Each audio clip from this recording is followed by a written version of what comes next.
Que el Señor bendiga nuestras mentes, nuestros corazones, y que esta serie que vamos a comenzar esta mañana pues sea de mucha bendición. Apocalipsis capítulo 2, versículo 1, hermanos. Apocalipsis 2, 1. Esta mañana vamos a estar hablando acerca de la iglesia de Éfeso. Sin embargo, vamos a dar algunas notas introductorias, hermanos, para lo que es el libro de Apocalipsis. ¿Quiénes de los que están aquí alguna vez hemos leído el libro de Apocalipsis completo? Vamos a ver. Muy bien, excelente.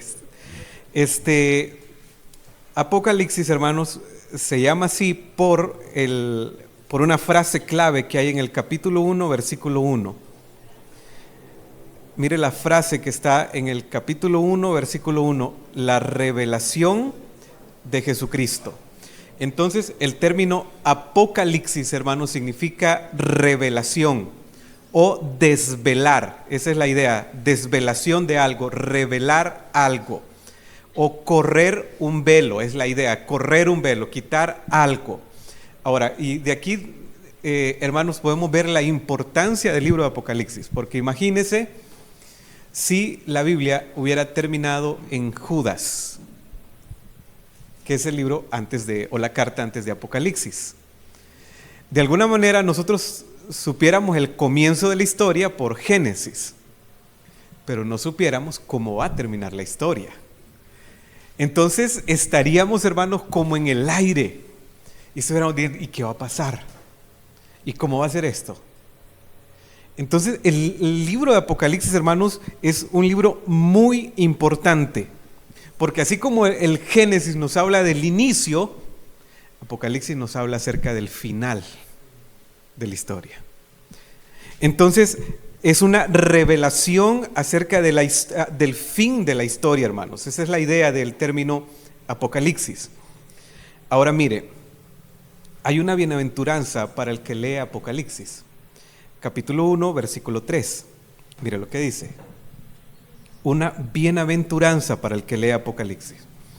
Dice, bienaventurado el que lee, los que oyen las palabras de esta profecía y guardan las cosas en ella escritas. Ahora, ¿por qué Juan, que es el escritor de Apocalipsis, da esta salutación con esta bienaventuranza? Porque definitivamente el contenido, hermanos, del libro de Apocalipsis es un poco pesado. Y muchas veces dice, ¿y esto cómo lo entiendo? ¿Qué significa que aparece el cordero con muchos ojos, que una águila con cuerpo humano, que un león con cuerpo humano? ¿Y cómo funciona esto? Dice uno. Pero mire lo que dice la palabra, bienaventurado el que lee. Con solo leer Apocalipsis ya hay una bienaventuranza. Bienaventurado el que lee, pero no solamente el que lee, sino el que oye las palabras de esta profecía. Y los que guardan las cosas en ella escritas, porque el tiempo está cerca. ¿Cuál es la idea? Lo que la palabra de Dios está diciendo, la historia no se va moviendo hacia el comienzo de la historia. No es que vamos haciendo un retorno hacia el inicio. No es que vamos hacia el Génesis. Vamos hacia el Apocalipsis, hermanos. Entonces dice, por eso es bienaventurado el que lee, el que oye y el que guarda estas palabras, porque el tiempo está cerca. Vamos corriendo hacia ahí. Nos vamos moviendo hacia el final, hermanos. Es por eso que es importante leer, escuchar y guardar lo que dice el libro de Apocalipsis. Y es una bienaventuranza. Ahora, hermanos, hay un término importante, porque esta bienaventuranza no depende o no cuelga del que entiende el libro de Apocalipsis. No dice bienaventurado el que entiende el libro de Apocalipsis. Si fuera en entendimiento, hermanos, todos necesitaríamos un seminario de 4 años por lo menos para estar estudiando el libro de Apocalipsis. Bienaventurado el que lee, el que oye y guarda. Y el Espíritu Santo, hermano, puede ir a hacernos entender lo que significa este libro profundo, pero ya es la obra del Espíritu Santo. Nuestro trabajo es leer, escuchar y guardar. El resto le pertenece al Señor. Ahora, mire lo que necesitamos para poder sumergirnos en el estudio de este libro de Apocalipsis. Versículo 4 del capítulo 1. Juan, dice el escritor Juan, a las 7 iglesias que están en Asia: gracia y paz a vosotros. Juan dice, 2 elementos que ustedes necesitan para poder disfrutar el contenido de este libro es la gracia y la paz del Señor. Hermanos, y cuando usted y yo estamos estudiando este libro, necesitamos, Señor, denos de su gracia, denos su paz, mientras vamos haciendo este recorrido por este libro maravilloso. La gracia y la paz del Señor. Ahora dice Juan a las 7 iglesias que están en Asia. Es como que este libro, hermanos, el Señor le da la revelación, le da el apocalipsis a Juan. Dice que él en el Espíritu estaba en el día del Señor, que habla de ese día tremendo para aquella persona que no entregó su vida a Cristo, pero el día del Señor es glorioso para todos aquellos que hemos entregado nuestra vida al Señor. Y es como que el Señor le dice, envía esta carta a las 7 iglesias que están en Asia. Y después vamos a ver el significado del número 7. En el versículo 11 encontramos las 7 iglesias del capítulo 1. Dice, que decía, yo soy el alfa y la omega, el primero y el último. Escribe en un libro lo que ves y envíalo a las 7 iglesias que están en Asia. Una de esas iglesias es Éfeso, que es la que vamos a ver esta mañana. Esmirna, Pérgamo, Tiatira, Sardis, Filadelfia y la Odisea. Envía esta carta para la iglesia. Entonces, hermanos, el libro de Apocalipsis es una carta para la iglesia. Por lo tanto, la iglesia necesita mantenerse leyendo, oyendo y guardando lo que dice esta profecía. Esta mañana vamos a estudiar la iglesia de Éfeso. Y es como en todo este libro está dirigido a estas 7 iglesias. Pero es como que el Señor haya dejado un momento para escribir algo en especial a cada iglesia, hermanos. Y comenzamos con la iglesia de Éfeso, que es el capítulo 2. Vamos a hacer una lectura del capítulo 2, del versículo 1 hasta el versículo 7. Gracias, mi reina.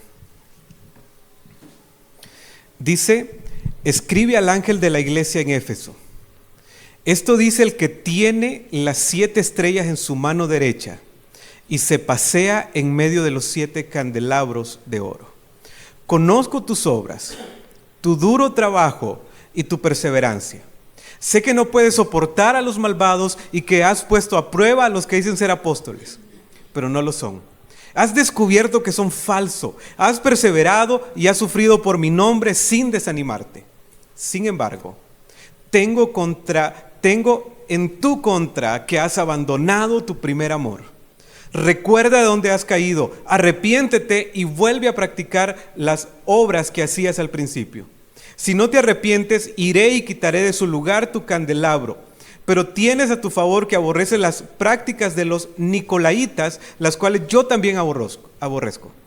El que tiene oídos, dice el versículo 7, el que tiene oídos, oiga lo que el Espíritu dice a las iglesias. Al que salga vencedor, le daré derecho de comer del árbol de la vida que está en el paraíso de Dios. Entonces, este fragmento, hermanos, es dirigido a la iglesia de Éfeso. Muy bien. Éfeso. ¿Qué era Éfeso? Bueno, Éfeso era, por así decirlo, la gran ciudad o la capital de Asia en este momento.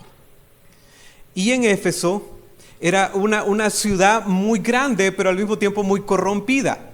Ahí estaba la diosa Diana, que era la diosa de la fertilidad. Y ahí había un templo muy grande, hermanos, pero muy grande. Y se dice que en ese templo, ahí habían más de 1000 sacerdotisas. Pero estas sacerdotisas eran de la diosa Diana, servían a Diana y prestaban, hermanos, servicios,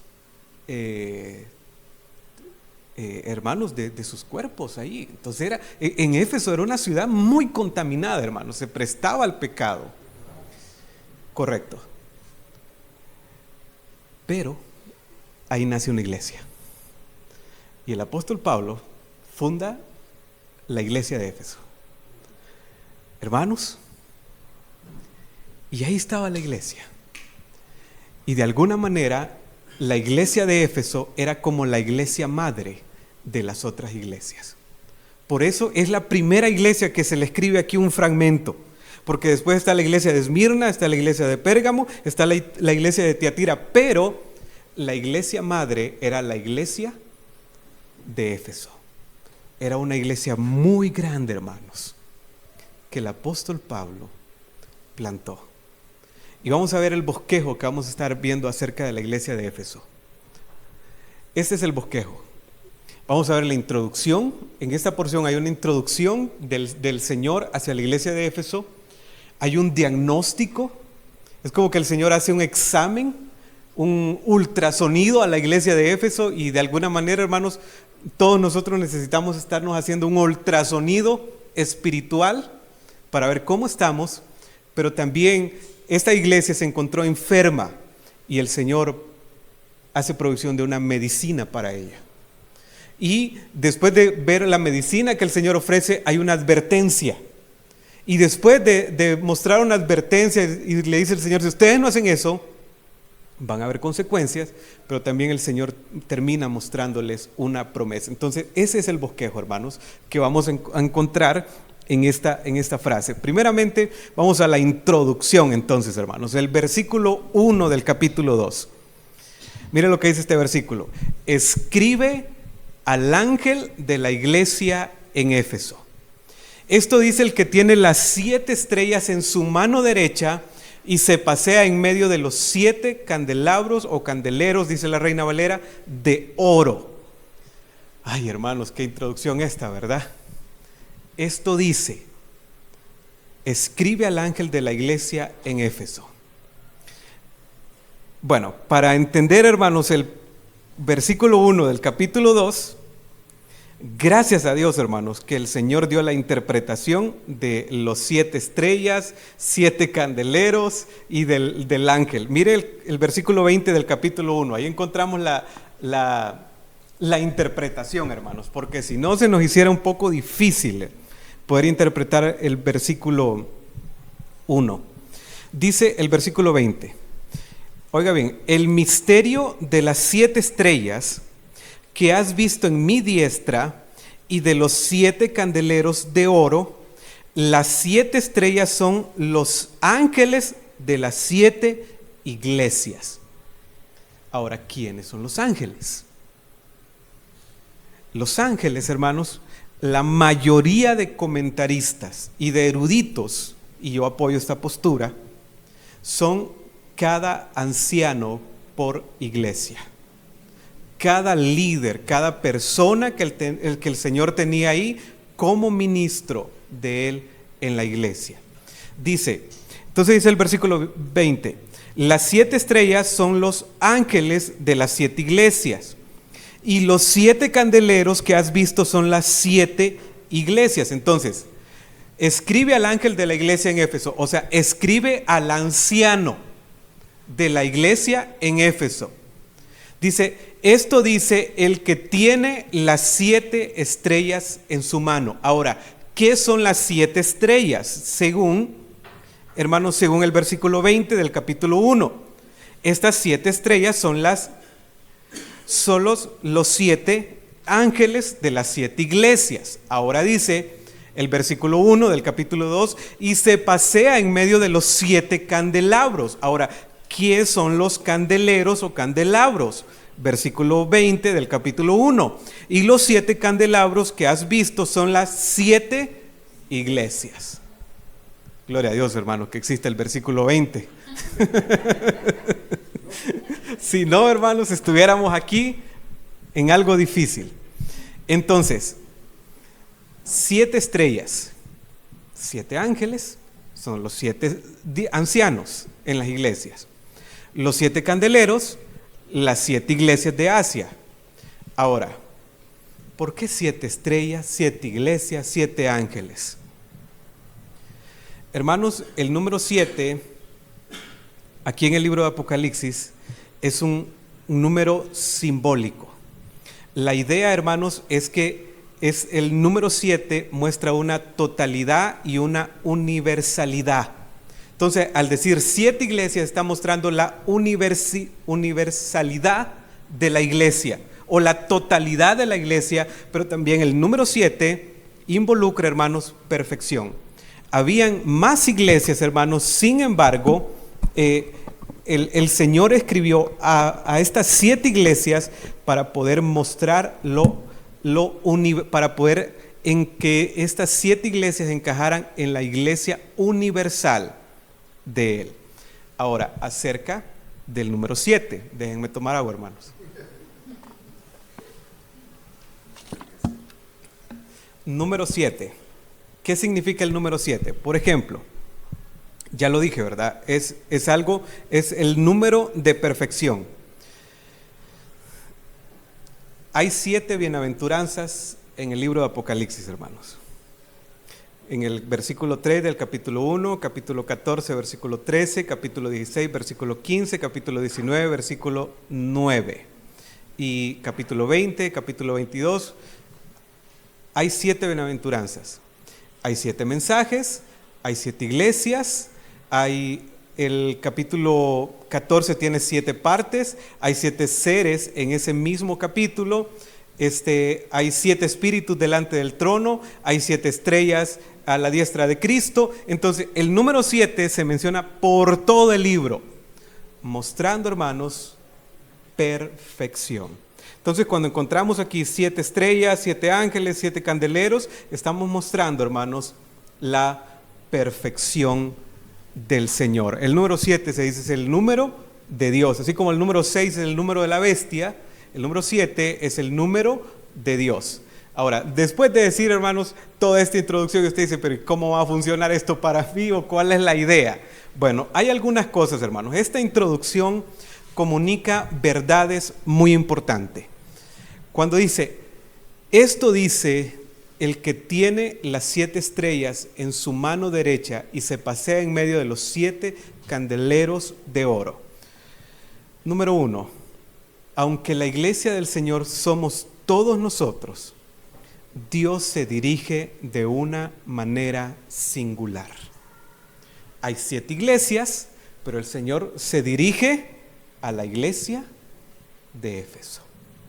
Y podemos decirlo, hermanos, aunque todos los que estamos aquí somos hijos del Señor y somos parte del Señor, el Señor no nos agarra en grupo, hermanos. Él va directamente, de una manera singular, hermanos. También hay una frase maravillosa, dice, esto dice el que tiene las 7 estrellas en su mano derecha. ¿Qué son las estrellas, hermanos? 7 estrellas. Ángeles, y los ángeles son ancianos. Pero mire esa frase, el que tiene las 7 estrellas en su mano derecha. ¿Qué comunica esto para la iglesia, hermanos? Que el Señor es el dueño de la iglesia. El que tiene, pero también el que tiene significa el que sostiene la iglesia, hermanos, porque la tiene en su mano. Pero también no solamente la tiene en su mano, no solamente Él es el dueño de la iglesia, sino que también, hermanos, Él gobierna a su iglesia. ¿Cómo dice usted? No, si aquí la tengo en la mano. Aquí lo tengo en la mano, dice. La idea de esta expresión es el Señor gobierna en su iglesia. Pero también, hermanos, la idea de esta expresión, el que la tiene en su mano, es que el Señor protege a su iglesia. Recordemos aquel texto, y nadie los arrebatará de mi mano. Pero mire, hay una frase maravillosa, hermanos, porque ¿en cuál mano tiene el Señor a su iglesia? La derecha. Esto es muy importante, hermanos. Para nosotros no importa en qué mano está. Cuando dice en la Biblia mano derecha o dice diestra, ¿sabe qué lugar es el de la diestra? Donde estaban los ganadores. Por eso dice que en aquel día uno los pondrá a diestra y el otro a siniestra. Unos al lugar de la derecha, el otro al lugar de la izquierda. Los ganadores al lugar de la derecha, los perdedores al lugar de la izquierda. Entonces, cuando el Señor dice aquí que Él sostiene a su iglesia o que tiene a su iglesia en su mano derecha, la idea es el lugar ganador que tiene la iglesia, hermanos. Somos victoriosos en Cristo. Hermanos, la victoria es nuestra, aunque la batalla no ha terminado. Estamos en este mundo, estamos batallando, pero la victoria es nuestra.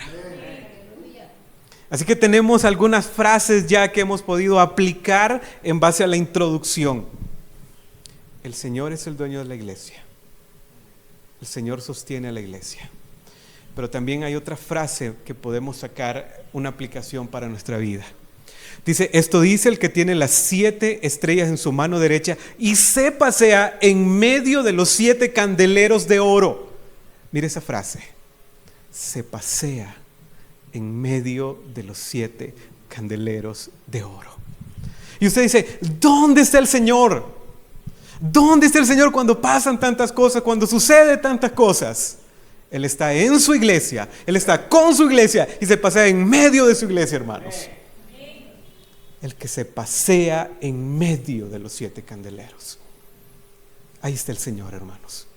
En su iglesia, con su iglesia y en medio de su iglesia. En medio de los 7 candeleros. Ahí anda el Señor, hermanos. En medio de su iglesia. En medio de nosotros. Hay otra frase que podemos aplicar. Mire los términos que se usan para describir la iglesia. 2 términos que se usan en esos versículos para describir la iglesia. ¿Cuáles son, hermanos? ¿Cuáles son? Estrellas, excelente. ¿Y cuál es el otro? Candelabro o candelero. ¿Y de qué son esos candelabros, hermanos? ¿De madera? ¿Bronce? El valor de la iglesia, hermanos. La iglesia es la novia de Dios, algo preciado para Dios. Pero estas 2 palabras, estrella y candelabro, nos muestran el propósito de la iglesia. El propósito alumbrador de la iglesia, hermanos. Tanto el candelero como las estrellas, hermanos, la idea es luminares. La iglesia existe, hermanos, para brillar. La iglesia existe para alumbrar. Ese es el propósito de la iglesia, hermanos. Por eso dice Mateo 5:14, vosotros sois la luz del mundo. Una ciudad sentada sobre un monte no se puede esconder, ni se esconde una luz y se pone debajo de un almud, sino sobre el candelero y alumbra a todos los que están en casa. El propósito de la iglesia es alumbrar, hermanos. No hay otro propósito más por qué estar aquí. Si no, hermanos, el Señor nos salvara y nos llevara. Pero el Señor nos salva y nos deja. ¿Cuál es el propósito? Alumbrar. Alumbrar, estamos aquí para alumbrar. Dice así, dice el versículo 16, así alumbre vuestra luz delante de los hombres, para que vean vuestras buenas obras y glorifiquen a vuestro Padre que está en los cielos. Entonces, esas palabras estrellas y candelero, hermanos, nos muestran el propósito de la iglesia. Alumbrar. Alumbrar. Ahora, somos conscientes que una iglesia enferma no puede alumbrar. Y es lo que pasaba con la iglesia de Éfeso. Era una iglesia enferma.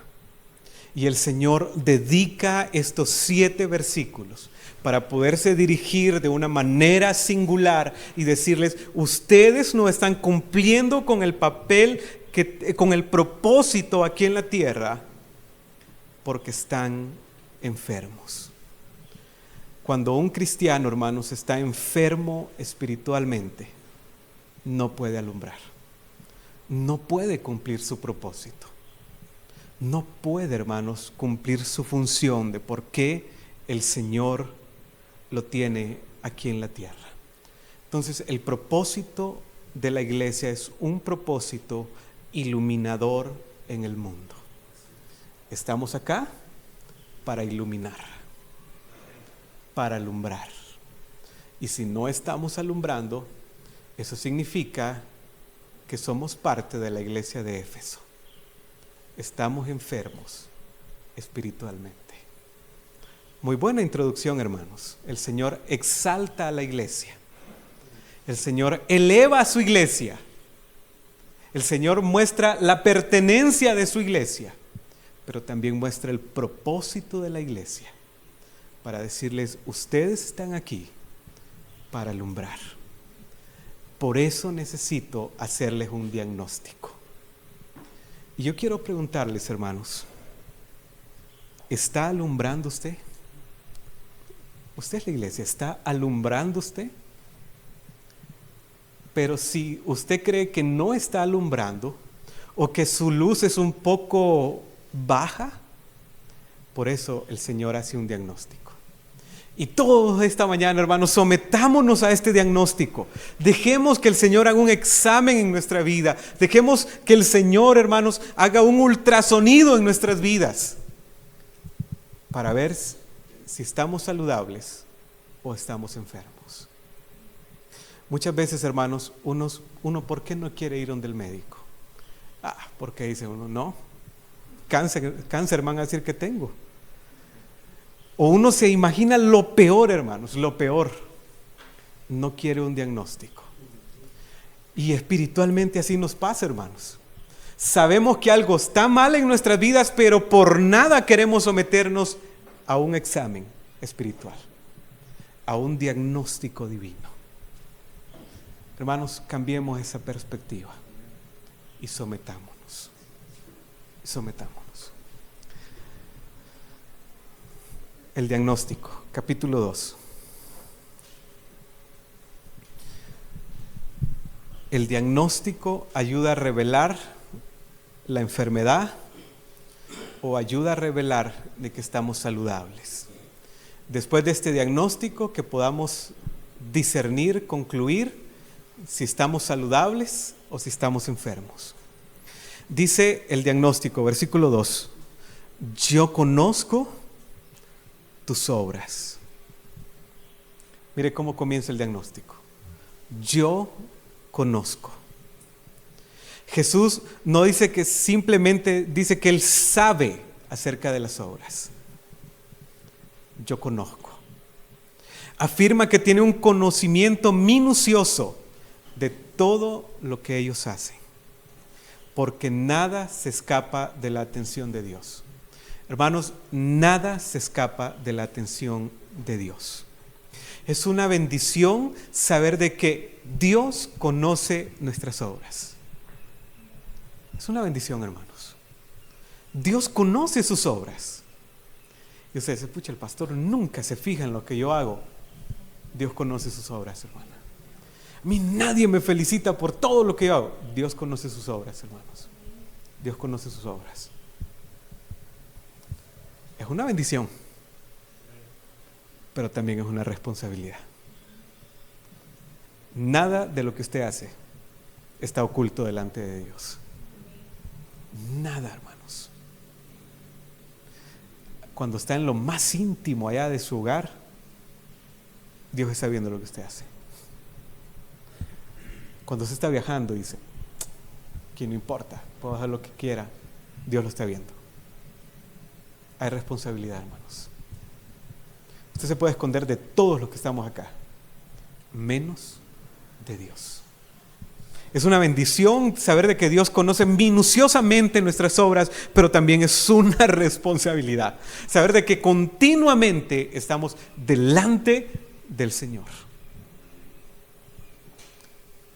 Continuamente Dios conoce nuestras obras. Entonces el Señor comienza su diagnóstico diciendo, yo conozco tus obras. Es como, no vayas a pensar que hay alguna cosa que yo no conozco o que yo voy a pasar por alto. No, yo conozco tus obras. Ahora mire lo que dice después de este versículo. Yo conozco tus obras, tu duro trabajo, tu perseverancia Sé que no puedes soportar a los malvados, que has puesto a prueba a los que dicen ser apóstoles, pero no lo son. Has descubierto que son falsos, has perseverado y has sufrido han sufrido por mi nombre sin desanimarme. Dios, hermanos, en este diagnóstico empieza a alabar la iglesia de Éfeso. Conozco tus obras. Ahora, ¿cuáles son las características de la iglesia de Éfeso? Hermanos, ustedes son muy pilas, hermanos. ¿Cuáles son las características de esta iglesia? Vamos a ver. Trabajo duro. ¿Qué más? Perseverancia. Wow, muy perseverantes, mucho trabajo. Vamos a ver. Sé que no puede soportar a los malvados. Esta iglesia no soporta, hermanos, a un malvado. ¿Y qué más, hermanos? No se desanima. Dice, ¿y qué has puesto? Antes de llegar ahí, no se desanima. ¿Y qué has puesto a prueba? A los que dicen ser apóstoles. O sea que no solamente soporta a los malos, sino que desenmascara, hermanos, a los que son falsos apóstoles. Pero no lo son y has descubierto que son falsos. ¿Cuál otra característica, hermanos? Has perseverado. Mucha perseverancia. Es una iglesia perseverante. Pero ¿qué más, hermanos? Has sufrido por mi nombre. ¿Y qué más dijo el hermano Mauricio? No se han desanimado. Hermanos, al ver estas características, usted dice, wow, qué iglesia tan más fenomenal. Qué especial, qué magnífica iglesia. Mire, un duro trabajo. ¿Quién no quiere ver una iglesia trabajando, hermanos? Hermanos que trabajan fuertemente. Perseverancia. Hermano, usted me convence que perseverante es. Pero también dice, este hermano no soporta a los malvados, desenmascara a los falsos cristianos. Es una persona que sufre por amor del Señor. Es una persona que no se desanima. Qué perfil, ¿verdad, hermanos? Se mira un perfil increíble de esta iglesia, hermanos. Y el Señor alaba, hermanos, estas características de esta iglesia. Pero, mira el versículo 4. Hay un cambio, ¿verdad, hermanos? Los versículos anteriores, versículo 2, versículo 3, es un versículo que mantiene su hilo de pensamiento, pero el versículo 4 dice, sin embargo. Cuando usted encuentre un pero o un sin embargo en la escritura, hermanos, hay un cambio. Es como todo iba tan lindo en el diagnóstico, hermanos, hasta que el ultrasonido, la flechita del ultrasonido se detuvo. Hace como 2 meses, hermanos, estaba padeciendo un dolor aquí, hermanos, y yo no quería ir porque yo es que me imaginaba lo peor. Y fui donde el médico y empezó a hacerme un ultrasonido y empezó a revisarme todo, mis riñones y todo lo que uno tiene ahí adentro, hermanos. Y empezaba aquella pantalla y aquella flecha a moverse, hermanos, hasta que de repente se detuvo en algo. ¡Tah! Me dijo el médico, aquí está tu problema, mira. Es lo mismo que está pasando aquí. Hermanos, pero yo no era nada grave que tenía, hermanos. Solo tenés que tomar estas pastillas, me dice, ya está solucionado. Pero esta iglesia sí tenía algo grave. El ultrasonido, la flecha del ultrasonido estaba moviéndose y de repente se para. Este es tu problema, le dice Dios. Sin embargo, tengo en tu contra que has abandonado tu primer amor. Esa era la enfermedad de la iglesia de Éfeso, hermanos. Ellos habían abandonado su primer amor. Qué duro, hermanos. Aunque tenían muchos atributos, aunque tenían muchas obras, aunque estaban haciendo muchas cosas lindas, hermanos, trabajando, no se desanimaban, eran perseverantes, hacían de todo, pero habían dejado su primer amor. Habían dejado lo más importante. Dice un comentarista, la rutina de cada día llega a dar lugar al enfriamiento del amor inicial. Oiga bien, la rutina de cada día llega a dar lugar al enfriamiento del amor inicial, del fervor del noviazgo, de la luna de miel del matrimonio. Esta iglesia se había enfriado, hermanos. Y déjeme decirle esto, esta es la imagen, hermanos, de la vida cristiana. La vida cristiana es estar casado con Dios. Esa es la vida cristiana, hermanos, estar casado con Dios. Ahora, ¿de qué sirve un matrimonio donde ha dejado su primer amor? ¿Cómo va a funcionar cómo va a funcionar un matrimonio si no está en su primer amor? Y es lo que pasa con estos hermanos. Han dejado su primer amor. Ya la luna de miel había pasado, hablando espiritualmente. Ya no estaban amando a Dios. Ahora, el perder el primer amor en tu vida cristiana suele ser un proceso lento, pero desemboca en una crisis tremenda.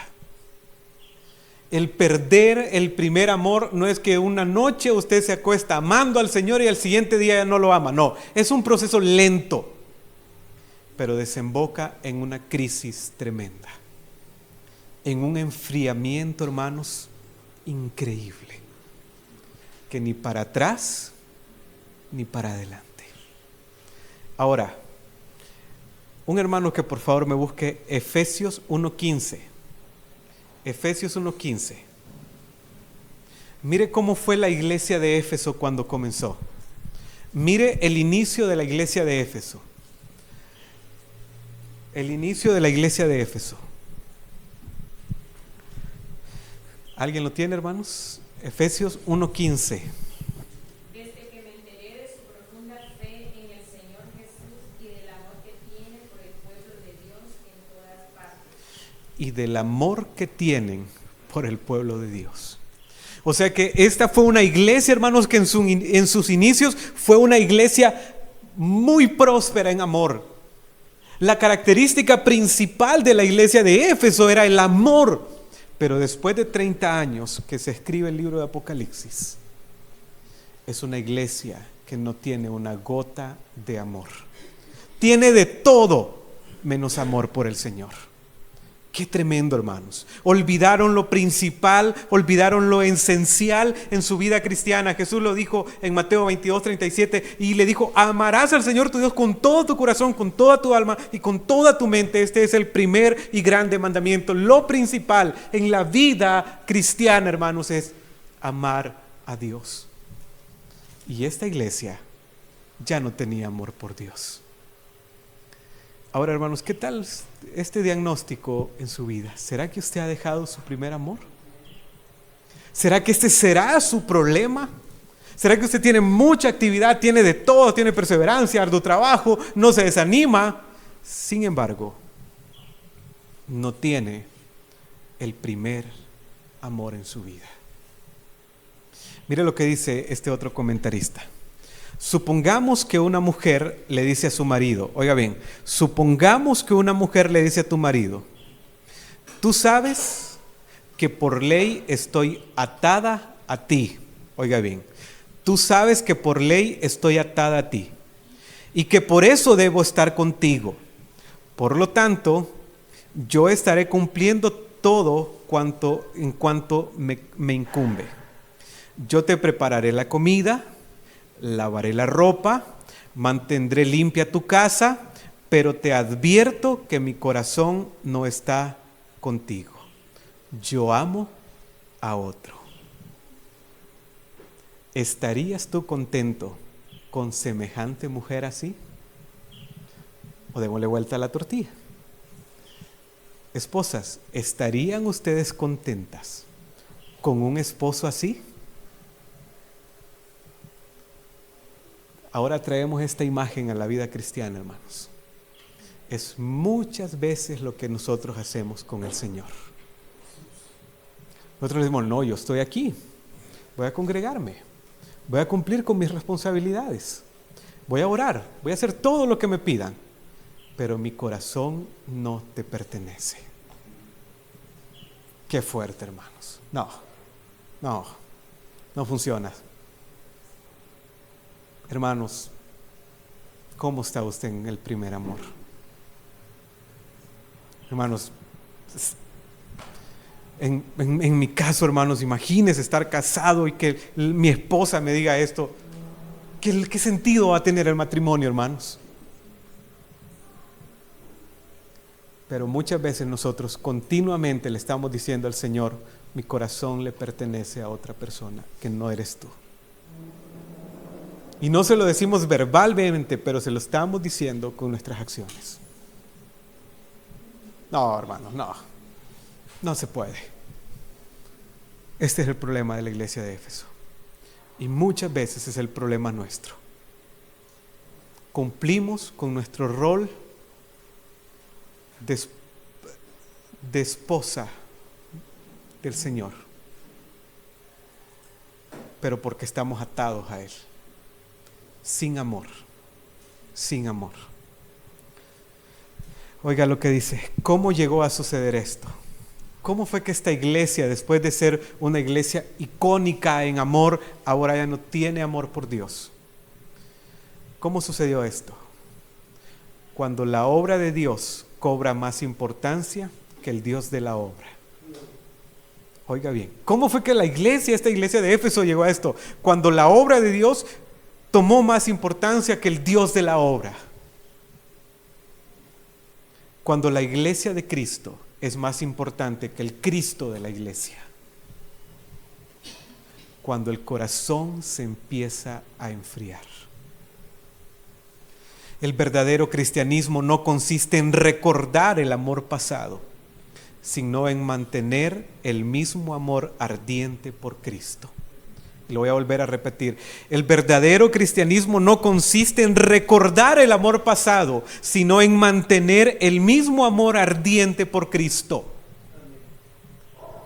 A mí no me alegra cuando una persona me dice, mire pastor, yo hace 10 años atrás yo era esta persona, servía así, y ahora no quiere nada. No, eso no es motivo de gloria, porque no consiste en estar recordando amores pasados, sino en mantener ese amor ardiente por Cristo.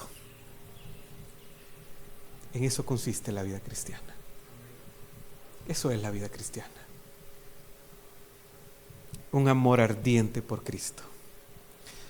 Dice, en el Antiguo Testamento hay una imagen muy bonita que dice, el pan puesto sobre la mesa de oro del templo debía de ser fresco, no pasado.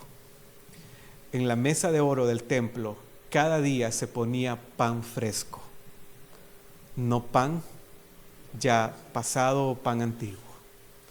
Hermanos, que nuestro amor por Cristo sea un amor fresco cada día. No le estemos ofreciendo aquel amor que hace 10 años le tuvimos. ¿De qué me sirve, va a decir el Señor, si ahora no quieres nada? ¿De qué sirve? ¿De qué sirve? Ok, hermanos, ¿qué opinan? ¿Será que la flechita se detuvo ahí, hermanos, en nuestras vidas? ¿Será que ese será el diagnóstico nuestro? ¿Será que este es un espejo para nosotros? Mire la medicina. Versículo 5. Versículo 5. Como venimos de vacaciones, hermanos, nos estamos excediendo un poquito ahí del horario, pero venimos de descansar, hermanos.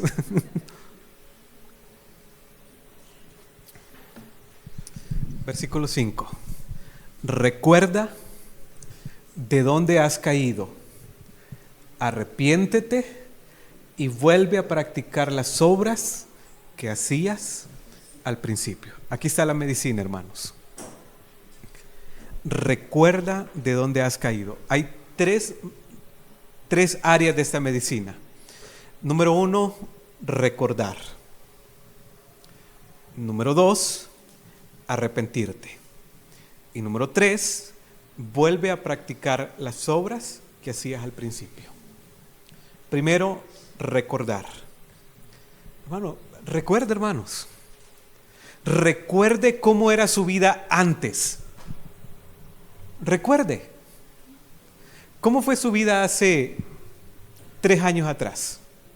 Hablando de aquellos que tenemos un récord espiritual, gloria a Dios. Por los nuevos en la fe, gloria a Dios.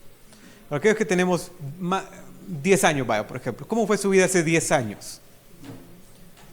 Haga memoria, hermanos. ¿Cómo fue su vida hace 5 años en la fe? ¿Cómo fue su vida el año pasado? Quizás el año pasado fue mucho mejor para usted, hablando espiritualmente. ¿Cómo fue su vida? Recuerde, no es malo. Ahora, piense dónde está ahora. Ya recordó dónde estaba.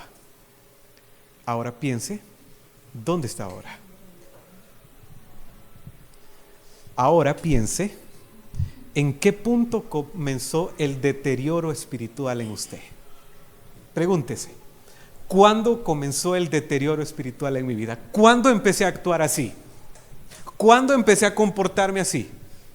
De una manera tan fría, y empezó a descender. Es importante saber dónde estábamos antes. Es importante saber dónde estamos ahora, pero es importante saber dónde comenzó el deterioro espiritual en nuestra vida. Porque allí donde comenzó el deterioro espiritual, usted necesita comenzar a corregir su vida desde ahí. Mire lo que dice: recuerda de dónde has caído. La iglesia de Éfeso, al perder su primer amor, habían caído, hermanos. Habían caído, ya no eran como antes. El perder el primer amor, hermanos, es caer, no es medio caer, es caer, hermanos, es darnos un golpe. La iglesia dice: recuerda de dónde has caído. En Lucas capítulo 15, versículo 17, hay una historia increíble, hermanos. El hijo pródigo dice: y volviendo en sí, dijo: ¿cuántos jornaleros en casa de mi padre tienen abundancia de pan y yo aquí perezco de hambre? Hay una frase importante: y volvió en sí. Hermanos, volvamos en sí, vuelve en sí. Significa pensar dónde está ahora y cuándo comenzó a caer. El hijo pródigo recordó dónde había estado antes, pero también vio dónde estaba ahora. Él volvió en sí. Querido hermano, quizás el Señor te está diciendo esta mañana: vuelve en sí. Vuelve en sí. Lo segundo es: arrepiéntete. Saber de que vas en esta dirección, vas por un camino malo, vas por el camino que no es correcto, sin el primer amor. Ahora arrepiéntete. El arrepentimiento es hacer un cambio en nuestras vidas, un cambio de dirección, decir: voy por esta dirección, voy así de frío por la vida, pero ahora voy aquí con el Señor, amando al Señor. Y número 3, haz las obras que practicabas al principio. Practica o vuelve a practicar las obras que hacías al principio. Ahora, el Señor no le está pidiendo una cantidad más de obra, porque al Señor no le importa la cantidad de obras que estaban haciendo ellos, sino la calidad de obras. Hermanos, el Señor no le va a impresionar todas las obras que usted hace. Esta iglesia estaba haciendo muchas cosas. El Señor solo quiere la calidad en las obras que usted hace. Hermanos, si usted hace obras y no las hace amando al Señor, son obras vacías. Porque el Señor no quiere cantidad, sino calidad. Si va a hacer una cosa, hágala, pero hágala amando a Dios, hermanos. No es la cantidad, es la calidad. Ahora, ¿cuáles son las primeras obras, hermanos? Vamos a recordar: arduo trabajo, perseverancia. ¿Qué más? Recordemos: no se desanimaron, no soportar los malos, desenmascarar a los falsos apóstoles. Sigan haciendo todo esto, pero que todas estas obras sean movidas por el amor. porque si no van a seguir siendo obras vacías, obras muertas. Entonces, hermanos, lo que debe de mover al cristiano es el amor por Dios. Si lo que nos mueve a nosotros es el amor por Dios, todo tipo de obra, hermanos, vale la pena. El problema de la iglesia de Éfeso es que ellos tenían muchas obras, muchas actividades, muchas acciones, pero no eran movidas por el Señor, por el amor al Señor. Continúen haciendo las primeras obras. No es la cantidad, es la calidad. Es la calidad. Continúen haciendo las mismas obras. Ahora, la advertencia, hermanos. Advertencia. ¿Qué pasa, iglesia, si tú no te haces un cambio, si tú no vuelves al primer amor? Advertencia. Si no te arrepientes, iré y quitaré de su lugar tu candelabro. O sea, si no hay un cambio en tu vida, si tú no tomas el primer amor nuevamente, iré. Ellos iban a recibir una visita del Señor. Y lógicamente esta visita no es para abrazarlos, no es para decirles, aquí vengo a abrazar los hijos. Es una visita de juicio, hermanos. Iré y los visitaré. Si tú no vuelves al primer amor, ten por cierto que vas a recibir la visita del Señor. Y no es para abrazarte. Iré, justamente la visita que se aparece en 1 de Pedro 2:12, la visita que el Señor hizo a Sodoma y Gomorra, una visita de juicio. Pero no solamente una visita de juicio, sino que ¿qué más va a pasar? Quitaré de su lugar el candelabro. Hermanos, cuando terminemos el servicio, busquen en Google la iglesia de Éfeso. A ver qué les aparece. Solo ruinas. Solo ruinas. El Señor se los advirtió. Si ustedes no vuelven al primer amor, los visitaré, pero no solo los visitaré, sino que quitaré mi iglesia de este lugar. Ahora en día se están enviando misioneros a evangelizar a estos lados, hermanos, de Asia. ¿Cómo que aquel lugar, hermanos, donde nació el cristianismo, donde se plantó una iglesia por el apóstol Pablo, ahora en día solo está en las ruinas? Primer amor. Hermanos, ¿cómo es que muchos edificios en Italia, en Roma, que antes eran iglesias, ahora son salones de baile, son museos? Como que no funciona esto en nuestra cabeza. ¿Cómo es que pasó esto?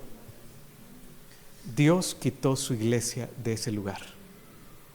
Primer amor. Hermanos, hay una advertencia. Si tú no vuelves al primer amor, como que está diciendo el Señor, ten por cierto que yo te visito. Yo iré. Yo iré. Es por eso, hermanos, la importancia de recordar dónde estaba antes, dónde estoy ahora y qué tengo que hacer. Es por eso la importancia de arrepentirse. Y es por eso de que nuestras obras ahora comiencen a estar movidas por el amor. 1 Corintios 13, capítulo 1 dice, capítulo 12, capítulo 13 dice que una persona sin amor es como un címbalo que molesta al oído más bien. Sin amor. La clave de esto es el amor, hermanos. Es el amor. Muy bien, la promesa. Versículo 7. El que tenga oídos, que oiga lo que el Espíritu dice a las iglesias. Hermanos, lógicamente aquí no solamente son oídos naturales, sino que son oídos espirituales. El Señor le ha dado oídos espirituales esta mañana para que usted pueda entender su palabra y decir, no, yo necesito hacer un cambio, pero ya. El que tenga oídos, oiga lo que el Espíritu le ha dicho esta mañana. Dice la promesa: al que salga vencedor, le daré derecho de comer el árbol de la vida que está en el paraíso de Dios. ¿Quién es el que salga vencedor, hermanos? Aquel que se mantiene fiel al Señor, aquel que se mantiene fiel amando a su esposo, aquel que se mantiene fiel obrando por amor a su esposo, que es Dios. Ahora dice, ¿cuál es la promesa? El vencedor le dará derecho de comer del árbol de la vida que está ¿dónde? ¿Ustedes se acuerdan, hermanos? En el Génesis capítulo 1, capítulo 2, habían 2 árboles. ¿Cuáles eran estos 2 árboles? El árbol de la ciencia, del bien y el mal, y el árbol de la vida. Cuando Adán y Eva comió del árbol de la ciencia, del bien y del mal, el Señor los sacó del huerto, hermanos. Dice que puso un querubín y una espada para que protegiera, porque Él dijo, no vaya a ser que alargue su mano y toma del árbol de la vida. El Señor promete ese árbol de la vida, aquel árbol que fue perdido en el Edén. Ahora el Señor lo pone al acceso de todos sus fieles que están en su primer amor por Él. El árbol de la vida que está en el paraíso de Dios. Ese árbol que fue perdido por causa del pecado es traído nuevamente a través de la victoria que Cristo le da a su iglesia y por mantenernos amando al Señor día tras día. Hermanos, el diagnóstico para la iglesia de Éfeso fue este. Y quizás esta sea su realidad, hermanos. Que el primer amor desapareció de su vida. Busque la imagen de la iglesia de Éfeso. Chicos, si tienen internet y pusieran iglesia de Éfeso, ruinas, y la proyectamos. Hermanos, esto es algo muy serio, muy serio. La vida cristiana funciona por amor a Dios. Es lo principal. Que esta sea nuestra realidad, hermanos. Amemos a Dios.